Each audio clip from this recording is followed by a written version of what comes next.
Hi, friends. This is Dr. Drea.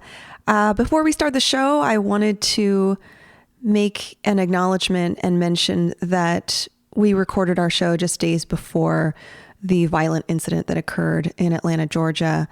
And it's just been a few days since that very upsetting, racially motivated, traumatic incident. What I want to say before you listen to the show is that we would like to share with you some steps we can take in support and allyship of our Asian American communities, in particular Asian women. First, I want to say that racial violence is not new news, and many of us over the course of the last year have noted an increase, especially in anti-Asian incidents. In fact, a recent report issued by the Stop AAPI Hate Reporting Center documented nearly 3,800 cases of anti-Asian incidents since the pandemic hit, since March of 2020 through end of February 2021. And sadly, this violence has continued. The Arkham Session stands against anti-Asian hate and violence in solidarity with the ongoing hate and violence against Black, Indigenous, Latinx, immigrant, sexual, gender, and religious minority communities.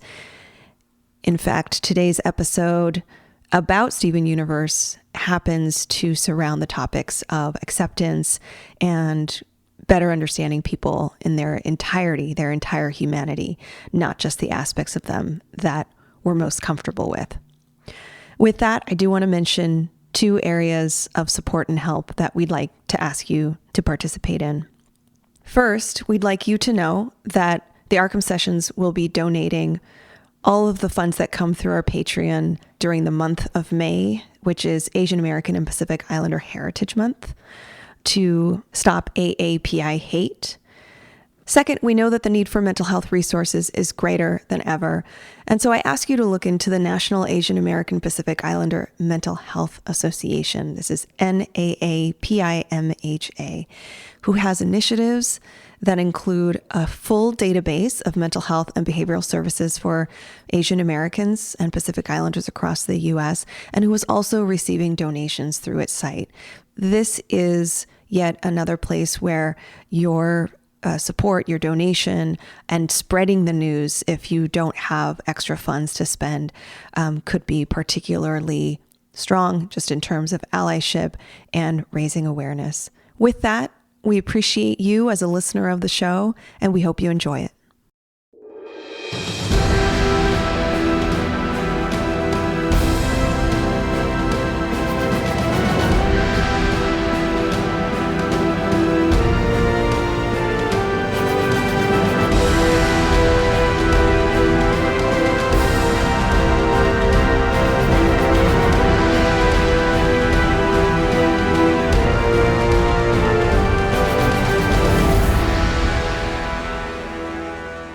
Welcome, Gothamites, to another episode of the Arkham Sessions. My name is Brian Ward. With me, as always, is the psychologist to the superheroes, superheroines, and supervillains of Gotham City and beyond, Dr. Drea Letamendi. Hello, Drea. Hi, Brian. How are you? I'm doing pretty well. I'm always happy to sit down and talk to you about whatever it is we're going to talk about. We have quite a few things to talk about today. We do have quite a few things to talk about. So much has happened since I last saw you. That's true. First of all, let's tell the folks... half of the Arkham Sessions is fully vaccinated from the COVID-19 pandemic disease. Pretty much a year, almost to the day of the 1 year anniversary of the initial Los Angeles lockdown, where I think many cities began their lockdowns at this time, mid-March of 2020. So it seems so strange to be here, and the name, like to name it an anniversary, just seems odd and unhappy. And yet, there are some really good highlights. I completed my 2-dose vaccination, and so it was, the first shot was actually not too bad. Second shot took me down. Couple days. Yeah. I definitely felt the antibodies working. It was a good thing because it meant my body was reacting to the vaccine, but I was extremely sick that first night. But overall, you would say that you feel significantly better knowing that theoretically you have antibodies to fight off the COVID-19 virus. So, do you feel good about? I do. It's hard. There's a mixture of feelings. Like I said, it's sad that we've been here for a year, that we've been in the state of feeling dysregulated and stressed and overwhelmed. I'm still working from home. You're working from home. So many of our friends and colleagues are struggling to manage the lifestyle that we have now and just trying to stay employed and stay healthy. And then, it's positive. We're moving forward. You and I are in a mixed household, like many other households maybe right now, where some of us are vaccinated and others aren't. So we continue to be particularly mindful and safe. We're continuing to practice our infection control measures in the household, as well as any time that we leave. So it definitely feels like a new stage of the pandemic, and I feel slightly safer, but I also know that there's still uncertainty that I'm holding on to. There's still some unknown about what this will all look like when the majority of us are vaccinated. Yeah. For those of you who are still maybe a little anxious or unsure about getting your vaccine, keep in mind that we're all safer when more of us are vaccinated. So I see this as a community effort, that when more of us have the vaccine, more of us are safe, and hopefully everyone will get their turn. Yeah. We've also been working together on another little side project over the last couple of months. You and I have been working closely with a non-alcoholic drink company called Optimist Botanicals. Optimist Drinks. You can find them on Twitter and Instagram. Drea, tell us a little bit about Optimist in Progress. Optimist in Progress is a podcast that I co-host with one of the founders of Optimist Drinks. His name is Tom Johnston. And we talk about everyday wellness practices. Certainly the podcast is related to the Optimist drink, just kind of talking about getting together, belongingness, why drinking together has sort of been a social practice that we don't do a lot, or we don't do as much during the pandemic. And yet the podcast, Optimist in Progress, is a variety of conversations, interviews with guests, highlights, and just moments where we can just take a step back and talk about how we're doing and what we can do to improve the well-being of ourselves, our everyday experiences. Yeah, we've had some really great interviews. Christine Adams was the first interview that you guys did. People would know her from the TV show Black Lightning. Todd Stashwick, a dear friend of ours, came on and talked about what it meant to be an optimist. We've also talked to Krista Simmons, who is a food reporter. She was a fantastic interview. Tomorrow we'll be talking to our dear friend Karen David from Fear the Walking Dead. And these people are all sort of telling us about their own mental health regimen, what keeps them in a place of quote unquote sanity, especially during the pandemic, and what it means to them to be optimists, which, by the way, you have pointed out on the show, as have our guests, that doesn't mean blind optimism. Basically, the definition of optimism that we are gleaning from this podcast is that it is being able to see the hurdles in front of you, but to also continue to have hope that you will be able to cross those hurdles. So it's a pretty fantastic podcast. We recommend folks go and listen to it. A lot of people have been asking us for your opinion of WandaVision. Now they can read your opinion of WandaVision. Talk about your article. Turns out that I have a few things to say about WandaVision. Yeah, you have a book chapter to say. Yeah, so far, I appreciate everybody sharing the article. A lot of our friends and listeners were discovering it and sharing it with people that they care about. Just it's opening up a dialogue about our response to grief and loss and how many of us are managing all the stressors during this pandemic. The article is on fandom.com, and I've posted it also on Twitter and on Instagram.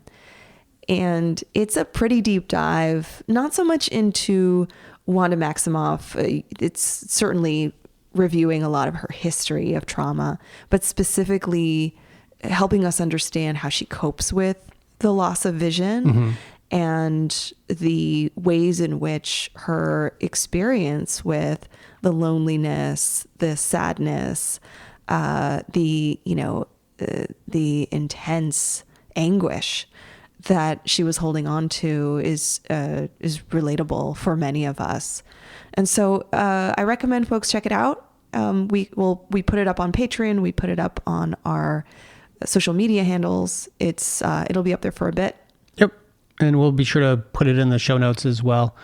I want to talk about why it's taken us a little bit longer than expected to talk about this next batch of episodes of Steven Universe. For starters, we initially said that we were going to cover, each episode was going to cover 5 episodes of Steven Universe. And as we found out, we needed to go a little bit deeper than that in order to really grab hold of a topic. It sort of seems like, I don't want to be a pessimist here, especially after having just talked about Optimist in Progress, but it turns out that some of my worries might be coming to fruition, which is that while you and I seem to both adore this show, it's not like every episode brings us a wealth of topics for a show that talks about psychology of pop culture.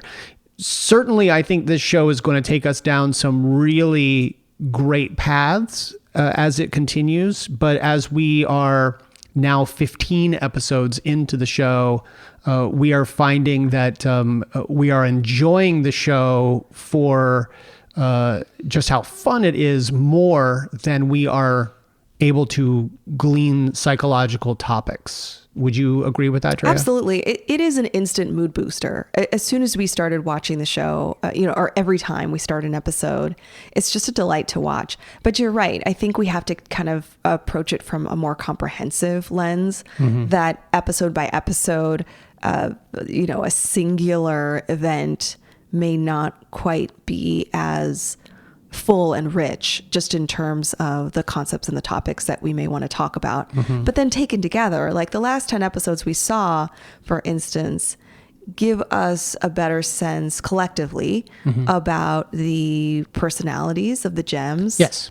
Steven's own development of his identity and his sense of belongingness with the gems, his huge yearning to be accepted and to make connections with his peers. Like, we know that the gems are older than he is, that they are wiser, that they, he's not really included in all of their adventures. Right. And he seeks his own group, he wants to find meaning and acceptance. And so there's some episodes that show us his search for friendship. Yeah, not just with the gems themselves, but with others around him. I mean, certainly we've seen him make friends with other folks, but he does seem to very much want to belong to the gems. He wants to feel like his having a gemstone matters. Like I said, we covered 10 episodes in this particular episode of the podcast, beginning with episode 6, Cat Fingers, moving on to Bubble Buddies, where... Can I just pause? Cat Fingers was... bonkers. Intense. I was so stressed watching Cat Fingers. Were you? You were sort stressed? Of was. Like, how is he going to get out of this? I knew he would get out of it, but it just, like, I was almost... I felt like when he was engulfed with all the cats, I felt like I couldn't breathe. For listeners who haven't been following along with the actual show, Steven basically learns that he has the ability to shapeshift like his sisters, and he isn't quite as good at it as they are. So his fingers, his individual fingers all become cats. And then by the end of the episode, his entire body is are becoming cats, but not just like a single cat. It's like his feet will be one cat, while each foot will be one cat, while his fingers will be 10 other cats, and his ears will become another cat. Like it This is some major body horror going on there. Yeah. The next episode was Bubble Buddies. That's where Steven gets to meet his crush. And the two of them get trapped in a bubble together, again created by his gem. It's a protective bubble, but he doesn't know how to break it. So the two of them are trapped together, and they both learn that really all either of them wants is to have friends. But then we never see her again in those following episodes. I mean, I'm sure we see her again at some point, but she hasn't popped up in any of the episodes since. Serious Steven is episode 8. That's when he tries to prove that he can be serious on a mission, while it actually turns out that his joy, the joy of being a child, ends up helping them. Although we also learn that he can't really handle being on intense rides. So he's like you, Drea.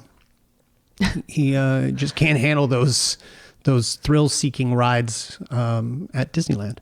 Then we've got Tiger Millionaire, which I think we'll spend a significant amount talking about today. That's when he and Amethyst both join like a wrestling It's like an federation. underground wrestling society. Yeah, they both become wrestlers. Steven's Lion is when Steven makes friends with a big lion, a big magical lion. Arcade Mania, when he tries to teach the gems the joy of the arcade, but it becomes problematic for Garnet when she becomes entranced by the arcade and can't help them when she's needed. Giant Woman is when Steven does everything he can to convince Pearl and Amethyst to Voltron it, to fuse together to become a single giant character named Opal. It's all about working together. Meanwhile, you have two of the people who are probably the most diametrically opposed, who are responsible for becoming Opal, in Amethyst and Pearl. So that's an interesting dichotomy.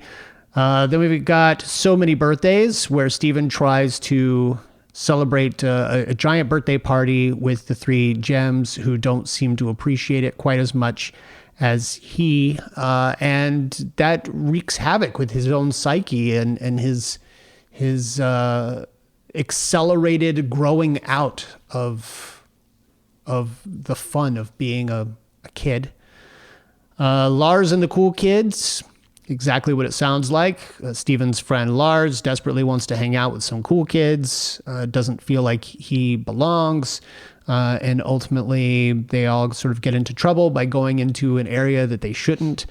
And then Onion Trade is when Steven desperately wants an action figure that he got out of like a little nickel machine, where he's lost his. Onion has one in his back pocket, and so Steven sort of unwisely trades him for something that is important to the gems, and that gets the whole town into trouble. So 15 episodes we've now watched. These last 10 are going to be sort of loosely covered in this episode. I think really what you wanted to do, Drea, was focus on a particular character. Who was it that you wanted to talk about? Well, I think, as I said, we're really getting to know the gems much better. Mm-hmm. And we're seeing how, although they work as a team, they are very different. Yeah. And I'm starting to realize why, some of the memes I've seen, why they are a certain way, So for Pearl, she is very organized and typically more directive. Mm-hmm. She is, I wouldn't call her necessarily more parent-like, but I'd say she is very responsible. And so others rely on her quite a bit. And I also think that she holds strong feelings, maybe even resentment, that she has to carry a lot of responsibilities. Yes. Whether it's actual magical responsibilities or emotional labor. I think that she wishes that she could be maybe or have a bigger range of notable characteristics that are meaningful to the group. But I think she knows they see her as somebody who's particularly rule oriented and who has to kind of drive the mission in many ways. Yeah, and I think she wants to see herself as the leader because she believes that she has taken on all of these roles as the person who has to maintain order. But really, the leader is emerging as Garnet. She is the one that seems to be the most looked up to. She is the one who seems to be the most fearless and without even the need for the plan that Pearl might draw up, Garnet rushes in, not recklessly. She always seems to be on top of it. She knows exactly what she's doing. She knows exactly what's needed. And she is the one who will often go off without the others and do missions entirely on her own. So Garnet has a pretty significant standing within the Crystal Gems. She's also the one that, it's interesting, I described her in the first episode as being the most alien, as being sort of monotoned. And I'm realizing that as we go forward, she's probably the one who relates to Stephen the most authentically. I think Amethyst certainly relates to the childlike fun that Stephen likes to have, but Garnet seems to know exactly what's needed in any given moment. For instance, when we talk about the episode Tiger Millionaire, Garnet is the one between Garnet and Pearl who didn't know that he and Amethyst were in this wrestling league, and she's the one who instantly decides to go along with their plan at the end. She plays along because she knows that is what the two of them need. And you almost get the impression that if this were brought up earlier, Garnet would have seen this as having been an issue. And we're going to talk about that issue here in a second. But Garnet does really seem to be more in tune with the others than I certainly gave her credit for in the first episode. But then we've got Amethyst, who is strictly the fun-loving, I would say, teenager of the group. Why do you mean you say teenager? Do you mean that she's in this transitional, or she seems to share the beliefs and the qualities of someone who's more in this transitional age group, not too childlike, but not overly burdened with responsibility, kind of in this rebellious, free-spirited, yes, risk-taking, yes, a developmental stage. And yet she's not, I totally agree with you. And she's not a teenager, like we're meant to understand, like, this is her full-fledged, this is her fully developed personality. Yes. And I'm kind of like giggling to myself because I was trying to think of words to describe her that were positive, because immediately I keep thinking like, oh, sloppy, reckless, she's irresponsible. She's such the antithesis of you. That I can easily see why she would sort of grate on someone like you as you watch. Yeah, and it was this episode actually that allowed me to see her better and to really like her. Yeah. And I wouldn't say I didn't. I'm not saying I disliked her in the previous episodes. I just wasn't super fond of her, and she did do things that irritated me. She just came across, I almost feel like sometimes it comes across as uncaring. And yeah, there's this, lazy. There's a little hygiene thing too going on that bothered me. But right.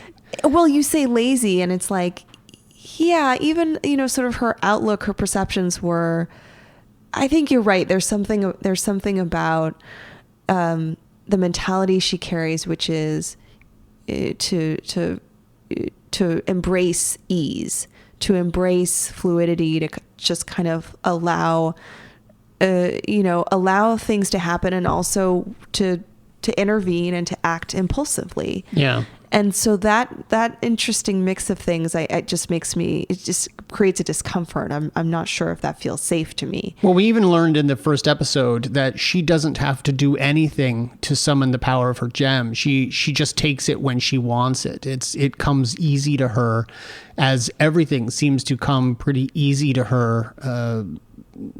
Of course, I'm talking about anything not related to the relationship between her and her siblings, but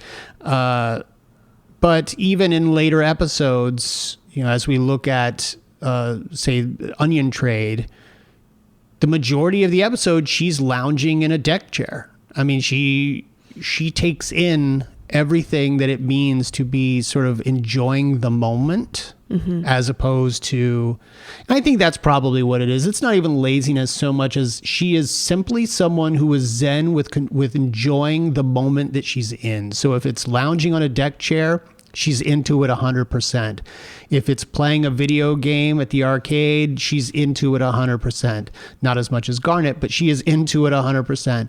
And if it comes to battling a monster, she is enjoying that moment. She is the epitome of enjoyment in the moment, in the here and now. Yeah.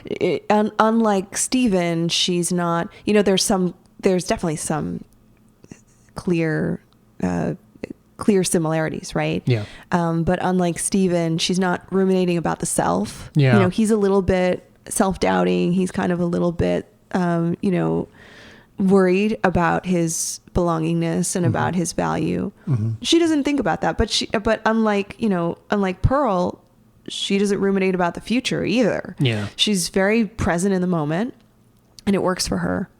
So let's talk about this episode in particular, because it appealed to you so much. You say that you got to know her a little bit more in Tiger Millionaire. For people who need a refresher, Steven leaves late at night and discovers that Amethyst has been going out, and she has been a member of this underground wrestling league. And she has shape-shifted into this larger wrestler character. And when Steven finds out, he wants in on it. And so he becomes a boisterous heel, a wrestling heel is what they're called. And the two of them become tag team champions until in the end of the episode, it's uncovered that maybe they've gone too far with their characters, and Pearl and Garnet come in and are upset with them, but then get involved. They become the joint enemy to the four wrestlers that were in the ring already, and they take down Garnet and Pearl. So Tiger Millionaire and Purple Puma come out on top as victorious and as the heroes of the episode. What is it about this episode that appealed to you so much, Drea? I started to realize that Amethyst internalized some of the negative beliefs and the negative attitudes toward her. That it's clear that others, just the very things that I said about her, I'm sure Pearl feels that way about her, that she's unreliable and she's sloppy and she doesn't clean up after herself. And, I think that I realized she is very self-assured and she likes herself, and yet she knows that others see her a certain way. And she's found this outlet, this underground wrestling society that is full of people that are just like her, just in the sense of first being wild and free and unbridled, right? Having some of the same personality characteristics. Yeah. But more importantly, they're acting out, they're sort of actualizing their personalities. It's interesting. There's kind of a cosplay comparison here. Even though they're in these costumes and they're putting on these exaggerated personas, they're authentically themselves. Like, I feel like Amethyst must feel so herself, like she feels so authentic. Yeah. In the arena. Yeah. Right. In behind the ropes or whatever. Like, she feels like herself. Probably, maybe even more than when she's with the gems. And I think that is, for one, it's very relatable. I can relate to that. And I know that with cosplayers, they do share that there's something about putting on the costume and being in that persona that allows them to really experience and maybe even amplify their existing traits and characteristics. And it's very rewarding. Right. So I saw that in her. And I also realized that she's around people that accept her. And that's so important. This episode reminded me of a couple things. One is that identity for all the gems, their identities are foregrounded. It's very important that we know their personalities, their beliefs. And when I say identity, I do mean the collection of someone's qualities, beliefs, their personality traits. It's who we are. And it's also the way that others view us. I don't have an identity without the mirror, without other people affirming that identity. Okay. Which is why it's so hard for people who maybe feel a certain way in their identity and yet are experienced differently or not seen fully. Their identity is not seen fully or recognized by the people around them. There can be this disparity. There can be this disequilibrium. And so this amazing opportunity, this outlet that she has, finally gives her this sense of belongingness. So how does someone who sees themselves a certain way and maybe other people don't see them that way, how do you convey that? How do you get them to accept you for how you see yourself? How do you get them to validate what you see in the mirror?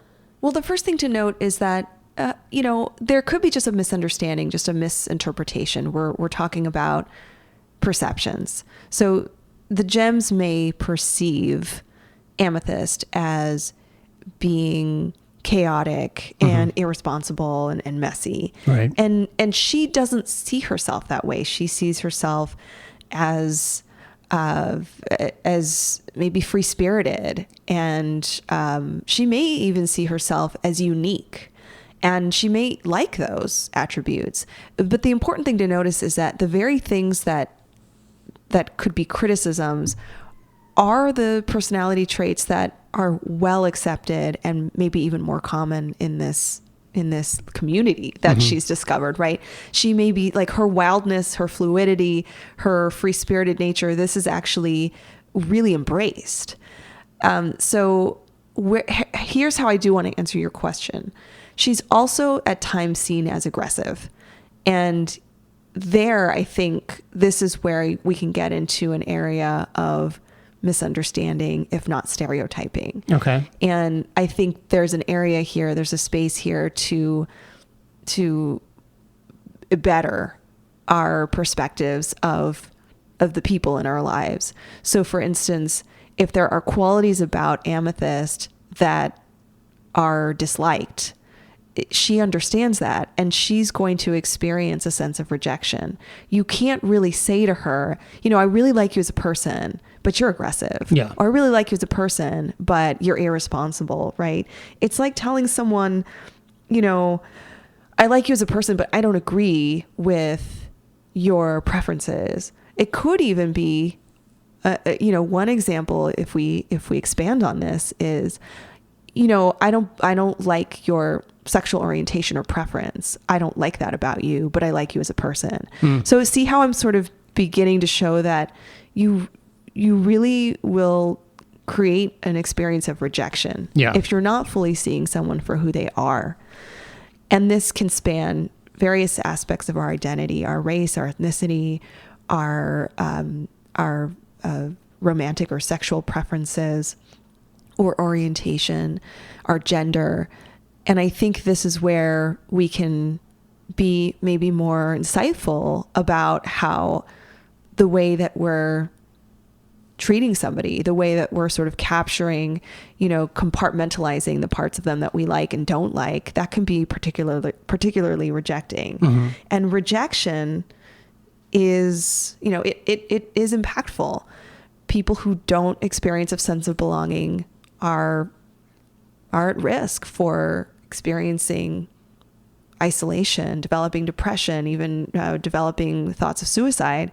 So we want to really think about how our statements about rejection or our behaviors about rejection could lead to these negative consequences.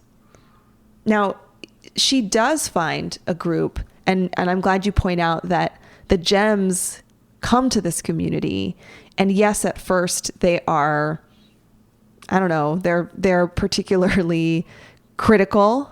I think they're shocked that this was kept from them. Mm-hmm. They didn't like being betrayed. Mm-hmm. And I also feel like they realized that they were not validating an important part of her personality and her identity. And to show that they accept her, they joined as they really immerse themselves in this community. And I think that's in sort of Steven Universe's way, the show's way of saying, sometimes you're wrong. Yeah. So maybe going forward, we'll take a look at the other members of the Gems and maybe break them down if we see like a really good episode that... I really want to see a good Pearl episode. I'm dying to see a good Pearl episode. I feel like how I feel about Amethyst, people feel about Pearl. I don't like Pearl. Right? And so I want to see an episode where we get to feel empathy for her and we get to understand her. And I think as much as I want to be like, if all of us are Gems, you want to be Pearl? I mean, no, I want to be Garnet. Yeah, but I feel like most people are going to be like, no, you're a Pearl. Oh, that's interesting. I don't see you as being a Pearl. Like, you are not I get what you're saying. You are very, organized. You have everything scheduled out. You do like to have battle plans, but I do not see you as having, I'm just annoyed by Pearl's personality. The constant need to be over Steven's shoulder and to make sure he's doing everything to make sure everyone in the house is doing what she wants. That is the part of the personality you don't have. So I'm conscientious, but I'm not anxiety driven. Correct. There seems to be this underlying anxiety, a core of anxiety or seeking assurance, comfort. Yes. She's nervous that she is nervous that, if things don't go according to her plan, then somehow or another it won't work out. And she's got that Batman mentality of only I can come up with the plan, mm-hmm. And then usually when Steven does something that is not part of the plan, but ends up working anyway, she has to throw in that the plan still would have worked. Like there needs to be that validation with her. And that's not something I see in you. You could be a Garnet. I mean, you don't jump in. You're not Garnet. You don't... You don't jump in. I mean, you won't take action as quickly as Garnet mm-hmm. will. She almost works on instinct. And I bet we'll learn that she's actually more thoughtful than we see. Yeah. She might be calculating. She might be... I think she is. The reason I like her is that she's clearly intelligent and just holds an immense amount of knowledge and then executes that she puts that knowledge to play, to action. Right. And it may be, it may not be impulsivity so much as it's well-intentioned, well-calculated movements and tact, and I like that about her. Yeah.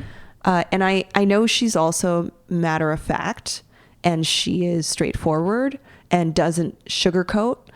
She's, in many ways, I could see why people might be irritated by her. Like, why isn't she more comforting? Why isn't, as I know, as a psychologist, I receive, I'm stereotyped to be, well, you must be really caring and compassionate and just diffusing love and care. And I actually am, in my methods, particularly direct and matter of fact. And I try to balance those things, but I see how maybe Garnet is misunderstood as being too cold or too direct. Yeah. And we miss out on the fact that behind her words and actions are really, really good and caring intentions. Yeah. All right. So then I'm looking forward to where we go next, and hopefully we'll get that really good Pearl episode for you. Drea, I wanted to let everyone know what it is you and I are going to be doing for WonderCon this year. We, of course, have a panel, as we tend to, but this year WonderCon is virtual. You can participate at home for free March 26th and 27th, and check out 2 days of fantastic looking panels. You and I are going to be covering the psychology of Batman, but we're not alone. As always, we like to bring in a guest, and this time we have two guests. We have writers, producers, Jim Krieg, who's been known for everything from Batman Brave and the Bold to Batman Gotham by Gaslight, and Jeremy Adams from Batman Soul of the Dragon. So Jeremy Adams and Jim Krieg will both be on our panel to discuss the psychology of Batman. And it really is a different panel from what we've normally done, in that these two guys work so well together. It's almost as if we are witnessing just this really fun, geeky conversation between two old friends discussing Batman. Who get to work together on a full-length animated film about Batman. So it was a treat to talk to them. Brian, kudos to you for editing that panel and getting that rich conversation down to an acceptable length for WonderCon. So that'll be up soon. We'll definitely post that. And hey, so next week the Justice League Snyder Cut is going to be released on HBO Max. This is the much awaited revision, if you will, of Zack Snyder's Justice League. I know that I will be watching that on Friday. Maybe we can record our thoughts and interpretations. Well, let's give that up to our Patreon subscribers. If you're a patron, why don't you tell us? Would you like us to give you our thoughts on the Snyder Cut of Justice League? Yes or no? There will be a poll up on Patreon today. We will also be covering our thoughts on the rather expensive fan film Batman Dying is Easy, which was just released by Bat in the Sun. If you know Bat in the Sun, you know that they do some really fantastic videos, usually generated by fan polls. For instance, who would win in a fight between Wolverine and the Predator? Who would win in a fight between Batman and Darth Vader? And then they film both endings, allow the audience to choose who would win, and then they show you the chosen ending.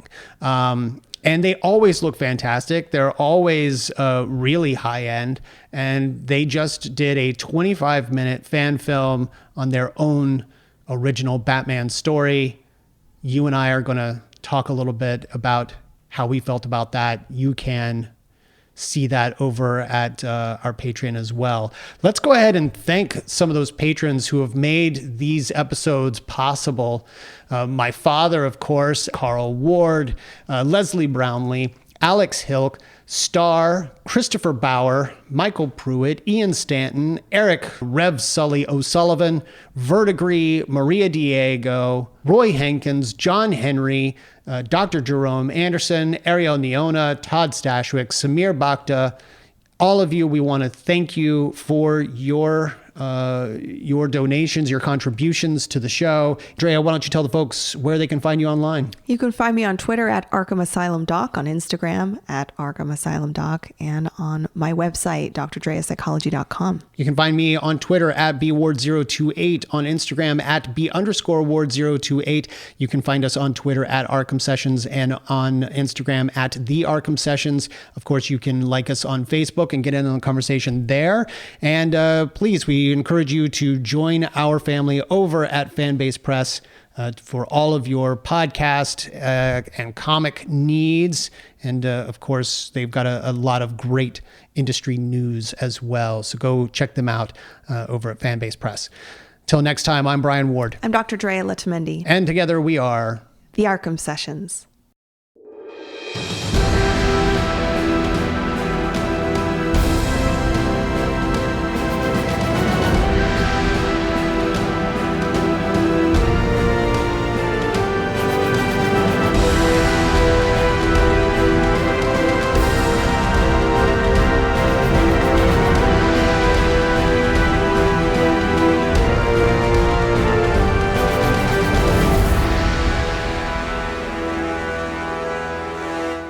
Okay, that's enough.